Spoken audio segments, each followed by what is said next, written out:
salam sejahtera untuk kita semua. Saya Hermi Pakaya, mahasiswi jurusan akuntansi, semester ketiga di Universitas Negeri Gorontalo. Baik, sebelum mulai saya punya sebuah quotes. Orang bijak berkata, awalilah setiap pekerjaan dengan perencanaan yang baik, karena gagal dalam merencanakan sama dengan merencanakan kegagalan.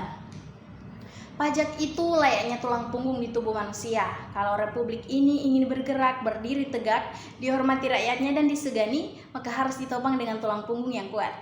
Kalau rapuh, entah osteoporosis atau salah bentuk, maka badan akan ikut kena dampaknya. Baik, pada kesempatan kali ini, saya akan menjelaskan apa motivasi wajib pajak untuk melakukan perencanaan pajak dan langkah-langkah apa saja yang harus dilakukan wajib pajak dalam membuat perencanaan pajak yang efektif. Motivasi wajib pajak dalam melakukan perencanaan pajak yaitu untuk menekan jumlah pajak atau meminimalkan beban pajak yang mana akan memaksimalkan laba. Semakin tinggi tarif pajak yang dikenakan, maka akan semakin tinggi pula motivasi wajib pajak untuk melakukan perencanaan pajak. Bagi perusahaan, pajak merupakan biaya atau beban yang akan mengurangi laba bersihnya. Perusahaan dapat jauh dari resiko ketidakpatuhan perpajakan yang akan meminimalisir utang pajak yang tak terduga. Perusahaan melakukan perencanaan pajak untuk memastikan pemanfaatan dana yang optimal untuk tujuan yang lebih produktif, karena salah satu tujuan perencanaan pajak adalah menyalurkan dana dari sumber kena pajak ke berbagai rencana yang menghasilkan pendapatan.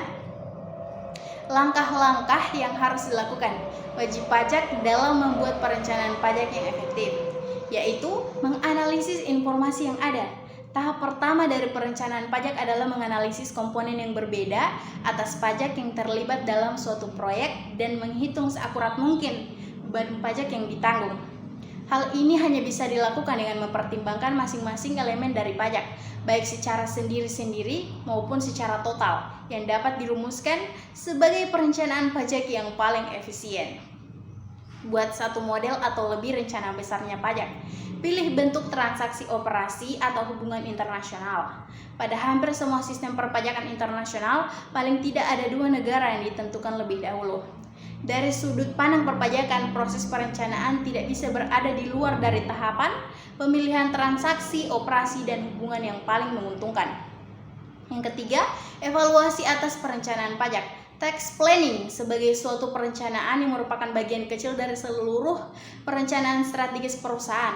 Oleh karena itu, perlu dilakukan evaluasi untuk melihat sejauh mana pelaksanaan suatu perencanaan pajak terhadap beban pajak, perbedaan laba kotor, pengeluaran selain pajak, atas berbagai alternatif perencanaan. Yang keempat, mencari kelemahan dan kemudian memperbaiki kembali rencana pajak.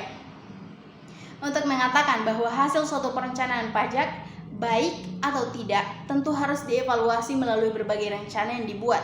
Tindakan perubahan atau up-to-date planning harus tetap dijalankan walaupun diperlukan penambahan biaya atau kemungkinan keberhasilannya sangat kecil. Dan yang terakhir, memutakhirkan rencana pajak. Meskipun suatu rencana pajak telah dilaksanakan dan proyek juga telah berjalan, tetap perlu diperhitungkan setiap perubahan yang terjadi, baik dari undang-undang maupun pelaksanaannya sesuai di negara mana aktivitas tersebut dilakukan yang dapat berdampak terhadap komponen suatu perjanjian.